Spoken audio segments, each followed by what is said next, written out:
because of the cuts that are happening, because of the dire situation people are going to be in, we could be facing an extraordinarily dangerous, spiraling type of event when it comes to healthcare in this country. Watch this video, please.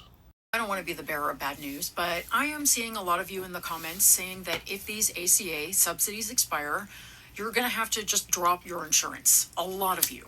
And honestly, I want to make clear, I don't blame you when premiums jump 114%. It might not even be a choice for you. It might be a necessity, but I want to make sure everyone understands what health policy experts are warning about. And that is the virtual certainty that if Republicans are allowed to block these tax credits, that we are going to enter something called an insurance death spiral. So here's how an insurance death spiral works. When premiums spike, as Republicans want them to do, healthier people drop coverage first, like what you guys have been saying you're going to do, because they can't afford it, or they decide to just risk going uninsured. Now, the Congressional Budget Office has already estimated that 3.8 million Americans will drop coverage if these tax credits expire. So who's left in the insurance pool? Mostly older, sicker people who absolutely need coverage for chronic conditions and can't go without it even if it bankrupts them. So now insurers are only covering the most expensive patients. Their cost per person skyrocket, so they raise premiums even more to cover that. That pushes out more people who were just hanging on.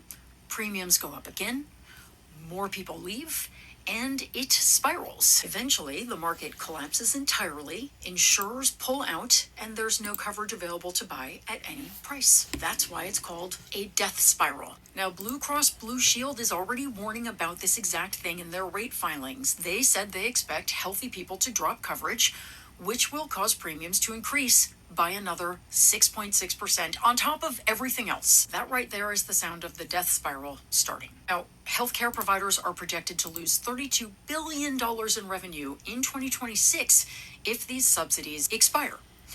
Rural hospitals that are already barely surviving will close.